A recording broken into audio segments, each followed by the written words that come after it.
So that is our next part of this unit, that is 1.3.4, that is run ons. अब run on का मतलब क्या होता है, एक चीज़ से दूसरी चीज़ के अंदर चले जाना, यानी चलते जाना.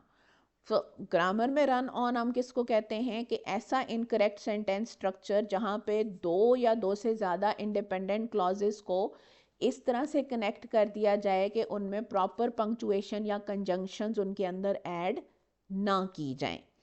यानी वैसे रन ऑन क्या होता है कि जब एक चीज़ दूसरी चीज़ के साथ इस तरह से कनेक्ट हो जाए कि दोनों को एक दूसरे से अलग करना मुश्किल हो जाए. ग्रामर में रन ऑन कौन सा सेंटेंस होता है कि जिसमें आप दो या दो से ज़्यादा इंडिपेंडेंट क्लॉजेस लेते हैं, उनको आपस में कनेक्ट करते हुए या तो पंक्चुएशन नहीं लगाते, यानी जहाँ कॉमा या सेमी कॉलन या कॉलन आनी चाहिए थी वो आपने नहीं लगाई, या जहाँ कंजंक्शन आनी चाहिए थी वो कंजंक्शन आपने नहीं लगाई और उनको ऐसे ही इकट्ठा करके लिख दिया. अगेन उससे मीनिंग्स में कन्फ्यूजन क्रिएट हो जाती है. So they are known as run ons. उससे क्या होता है कि समटाइम्स सेंटेंसेस ग्रामेटिकली इनकरेक्ट हो जाते हैं, समटाइम्स वो मीनिंग वाइज कंफ्यूजिंग हो जाते हैं. यानी जो आपके पेज 94, 1 मिनट. वैसे भी पंजाब यूनिवर्सिटी को लंबा लंबा लिखा हुआ अच्छा लगता है. Anyways, okay. सो उससे क्या होता है कि रीडर्स के लिए भी समटाइम्स जो आपका सेंटेंस है वो कंफ्यूजिंग हो जाता है. अब रन ऑन्स जो हैं वो दो रीजंस की वजह से या दो फॉर्म्स में होते हैं. एक फ्यूज्ड सेंटेंसेस और दूसरे कॉमा स्प्लाइसेस. यानी एक जिसमें आप दो सेंटेंसेस को आपस में फ्यूज़ कर दें यानी मिक्स कर दें, और दूसरा जहाँ पे कॉमा आना चाहिए था वहाँ आप कॉमा ना लगाएं. अब फ्यूज्ड सेंटेंसेस कैसे होते हैं? फ्यूज सेंटेंस वो सेंटेंस है जब दो इंडिपेंडेंट क्लॉजेज आप लेते हैं और उनको ज्वाइन करते हैं, लेकिन उनके बीच में ना तो कोई पंक्चुएशन ऐड करते हैं ना ही कोई कोऑर्डिनेटिंग कंजंक्शन ऐड करते हैं. Like I love to travel, I have been to many countries. अब आई लव टू ट्रैवल एक क्लॉज है, I have been to many countries दूसरी क्लॉज है. अब या तो इसके बीच में कॉमा आना चाहिए या फुल स्टॉप आना चाहिए ताकि आप इन्हें दो सेपरेट सेंटेंसेस बना दें. I love to travel full stop, I have been to many countries. I love to travel semicolon या comma, I have been to many countries. I love to travel and I have been to many countries, therefore I have been to many countries. किसी ना किसी वे में इस information को अगली information के साथ कनेक्ट ज़रूर होना चाहिए, या अगर कनेक्ट नहीं हो रही तो फिर फुल स्टॉप डाल के सेपरेट कर दें, otherwise it makes it a fused sentence. अब fused sentence में क्या होता है कि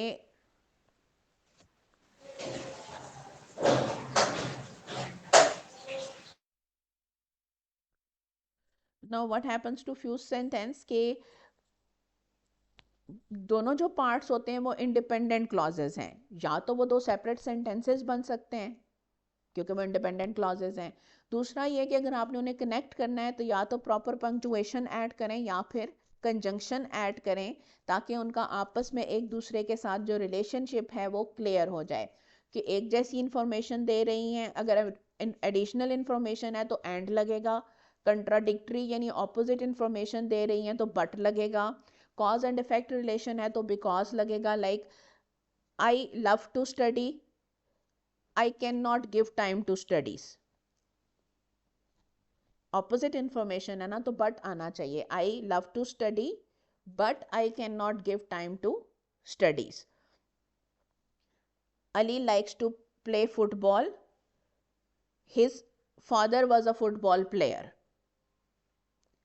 Ali likes to play football because his father was a football player. Cause and effect relationship. तो वो जो कंजंक्शन है वो उनके रिलेशन को क्लियर करती है. अगर वो रिलेशनशिप क्लियर नहीं करना आपने तो फिर आप दो सेपरेट सेंटेंसेस बनाएं. जैसे Ali loves to play football full stop his father was a football player. So इधर फुल स्टॉप आएगा या फिर आप बीच में कोई कंजंक्शन या पंक्चुएशन ऐड करेंगे, otherwise it is considered a fused sentence. और फ्यूज्ड सेंटेंस या रन ऑन सेंटेंस कंसिडर होगा and that is grammatically incorrect, फिर उसके आपके मार्क्स डिडक्ट हो जाते हैं। देन सेकंड आ जाता है कॉमा स्प्लाइसेस। कॉमा स्प्लाइसेस तब होती हैं जब आप दो इंडिपेंडेंट क्लॉजेस लेते हैं, उनको ज्वाइन करते हैं एक दूसरे के साथ, लेकिन सिर्फ कॉमा के साथ कनेक्ट कर देते हैं, तो ऑब्वियसली वो थॉट को सही तरह से कनेक्ट करने या थॉट को सही तरह से कंप्लीट रिलेशनशिप शो करने में वो नाकाम हो जाता है, यानी वो उसको प्रॉपरली शो नहीं कर सकता। She wanted to go to the concert, she couldn't get tickets, but she couldn't get tickets. या फिर आप फुल स्टॉप लगा दें ताकि वो दो सेपरेट इंडिपेंडेंट आइडियाज बन जाएं।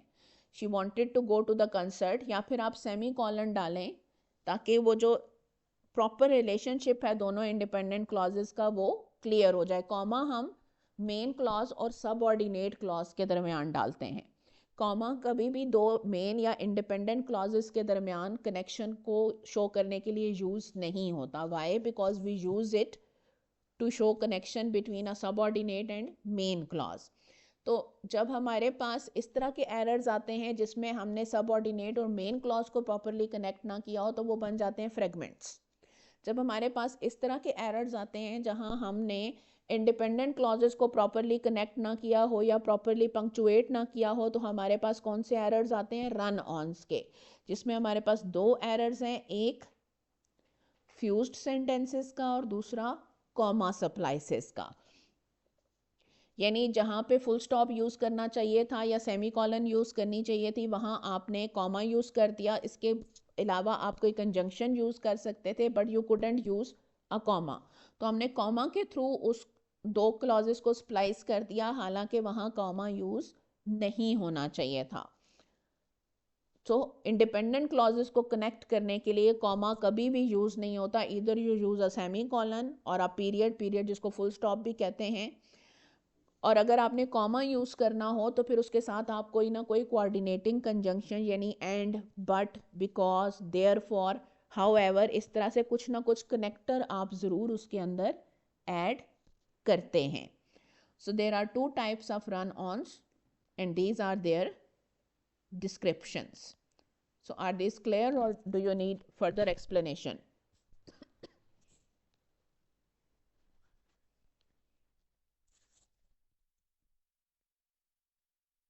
अगर कोई पॉइंट क्लियर नहीं है तो हम उसको डिस्कस कर लेते हैं।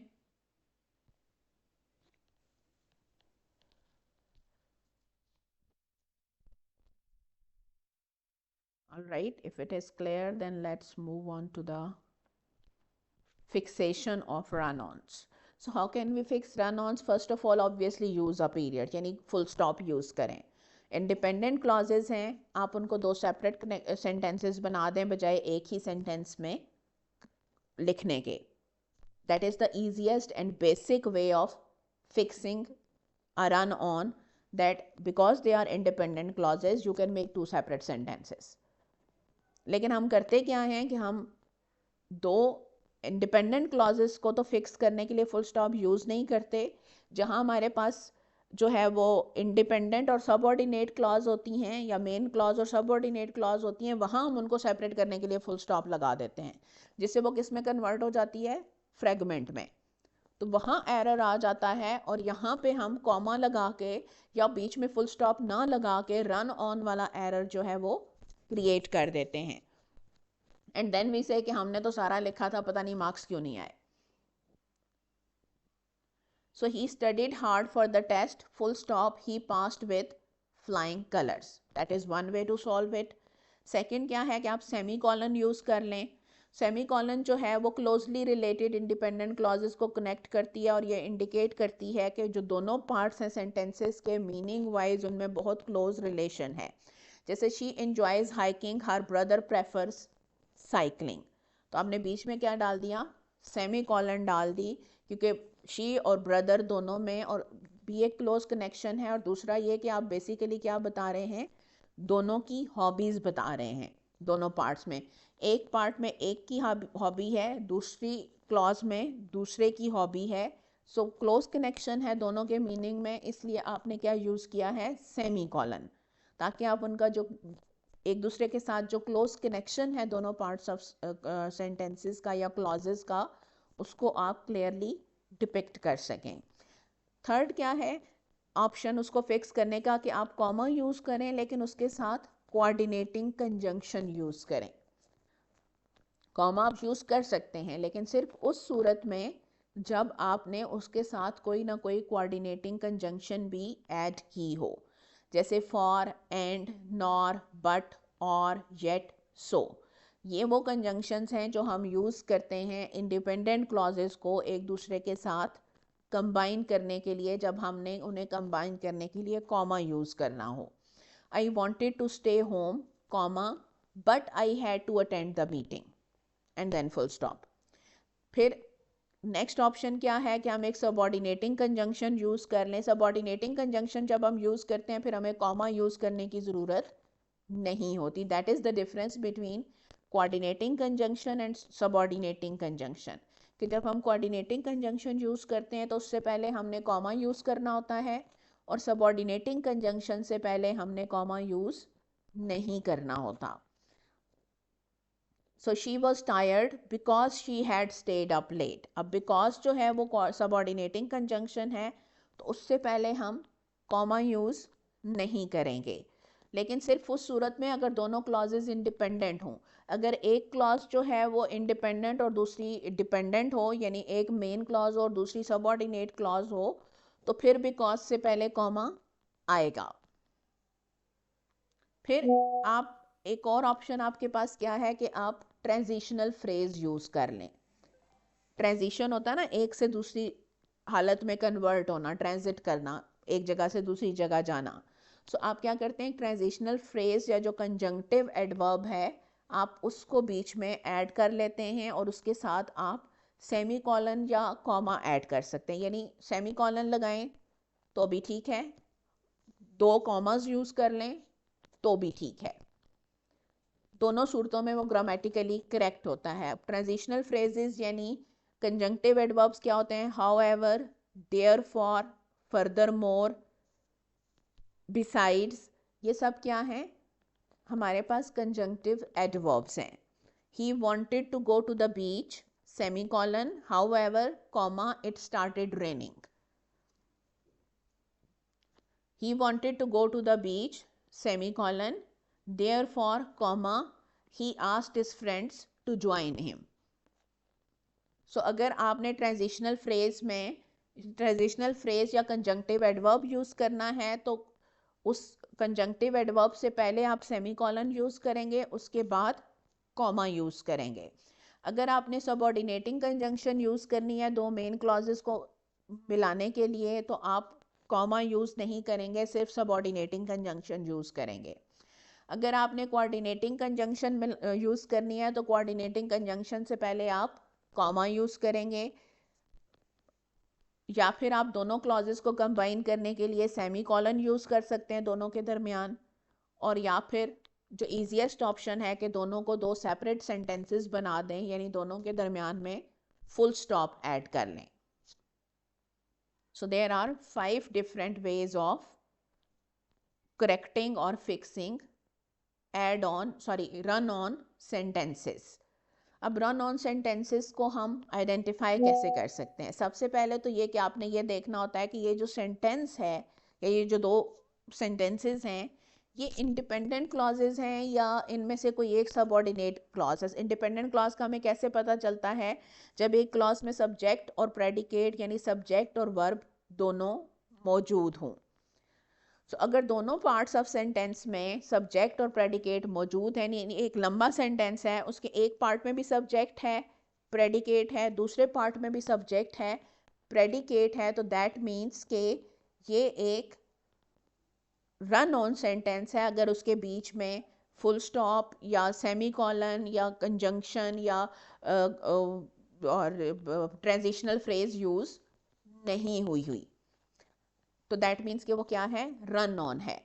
हाँ, अगर एक पार्ट में सब्जेक्ट और प्रेडिकेट है और दूसरे पार्ट में सब्जेक्ट मिसिंग है, तो दैट मीन्स कि वो एक मेन क्लॉज और एक सबऑर्डिनेट क्लॉज है, तो फिर वो रन ऑन सेंटेंस नहीं है। लेकिन अगर दोनों का अपना सब्जेक्ट है अपना प्रेडिकेट है तो दैट मीन्स कि ये दो सेपरेट क्लॉजेज हैं, इंडिपेंडेंट क्लॉजेज हैं, और ये क्या हैं, स्टैंड अलोन सेंटेंसेस बन सकते हैं, और अगर नहीं बने हुए तो दैट मीन्स कि ये रन ऑन्स हैं। फिर क्या है, इनकरेक्ट पंक्चुएशन आपने दूसरे नंबर पे देखनी होती है कि कहीं ये जब ज्वाइन हुई हुई हैं तो कॉमा के बगैर तो नहीं कहीं ज्वाइन हुए हुए, ये तो नहीं है कि कोई पंक्चुएशन ही नहीं है और दोनों को कनेक्ट कर दिया है। अगर कॉमन लगा हुआ है लेकिन सब्जेक्ट और प्रेडिकेट दोनों पार्ट्स में मौजूद हैं तो दैट मीन्स कि रॉन्ग पंक्चुएशन है, या तो उसको सेमी कॉलन में कन्वर्ट कर दें या फुल स्टॉप में कन्वर्ट कर दें, द ईजीएस्ट वे। दूसरा ये कि अगर कोई पंक्चुएशन सिरे से नहीं है तो अगेन पंक्चुएशन ऐड कर दें, या कोई कंजंक्शन ऐड कर दें, या फिर कोई ट्रांजिटिव या ट्रांजिशनल जो फ्रेज है या कंजंक्टिव एडवर्ब है उसको ऐड कर दें। तीसरा जो तरीका होता है वो ये होता है कि आप उस सेंटेंस को पढ़ें और मीनिंग पे गौर करें कि is the meaning making sense from the words. अगर उन वर्ड्स को पढ़ के मीनिंग क्लियर नहीं हो रहा दैट मीन्स कि वो सेंटेंस ठीक नहीं है, उसमें कुछ ना कुछ गड़बड़ है, एंड और वो गड़बड़ जो है वो रन ऑन की भी हो सकती है। सो जो भी आपको उसमें गड़बड़ नज़र आए then you have to correct it. So जब आप ख़ुद भी कुछ लिखते हैं तो यूजली हमारे माइंड में तो मीनिंग कंप्लीट होता है लेकिन हमारे वर्ड्स उस मीनिंग को कंप्लीटली कन्वे नहीं कर रहे होते। So we have to make sure कि जो वर्ड्स हैं वो भी वही मीनिंग कन्वे कर रहे हों जो हम मीनिंग कन्वे करना चाह रहे हैं, and then we have to do all the corrections that are necessary. अब कुछ एग्जाम्पल्स हैं और फिर उनकी करेक्शंस हैं। जैसे एक हमारे पास रन ऑन है, क्या है, the restaurant was closed we had to find another place to eat. दो, the restaurant was closed, the restaurant है सब्जेक्ट, वॉज क्लोज्ड है predicate, we subject, had to find another place to eat predicate. तो दो subjects हैं, दो predicates हैं, that means ये दो इंडिपेंडेंट क्लॉजेज हैं और पंक्चुएशन दरमियान में है नहीं, सो दैट मीन्स ये क्या है, रन ऑन सेंटेंस है। तो फिर इसको करेक्ट कैसे किया है उन्होंने, the restaurant was closed comma so we had to find another place to eat, or the restaurant was closed semicolon we had to find another place to eat। बगला run on क्या है, I have a dentist appointment tomorrow I need to remember to bring my insurance card।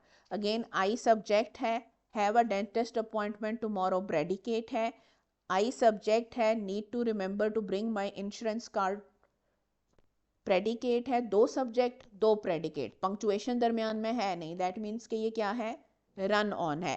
Correction हम कैसे कर सकते हैं, या तो टुमारो के बाद फुल स्टॉप लगा के या फिर टुमारो के बाद सेमी कॉलन लगा के। She enjoys painting she is also learning to play the guitar. अब she enjoys painting, she subject, enjoys painting predicate, she subject is also learning to play guitar predicate। दो subject दो predicate, punctuation तो है लेकिन comma है, दो main clauses के को कंबाइन करने के लिए हम कॉमा यूज़ नहीं करते, तो या तो वहाँ पे फुल स्टॉप लगा दें या कॉमा के बाद हम कंजंक्शन ऐड कर दें। तो एंड ऐड कर देते हैं, she enjoys painting comma and she is also learning to play the guitar. दूसरा ऑप्शन क्या है, शी इंजॉयज पेंटिंग, फिर हम सेमी कॉलन ऐड कर दें और फिर she is also learning to play the guitar. और तीसरा ऑप्शन तो है ही है कि हम फुल स्टॉप ऐड कर दें दरमियान में। जब हम एडवांटेज क्या होता है रन ऑन्स को करेक्ट करने का, कि आपकी क्लैरिटी एनहेंस होती है, रीडेबिलिटी ऑफ राइटिंग एनहेंस होती है, और ये भी इंश्योर हो जाता है कि आपके सारे सेंटेंसेस ग्रामेटिकली करेक्ट हैं और उनको अंडरस्टैंड करना ईजी है। So that is the advantage of run on correction of run on sentences. So run on sentences are clear. If there is any ambiguity you can ask about it.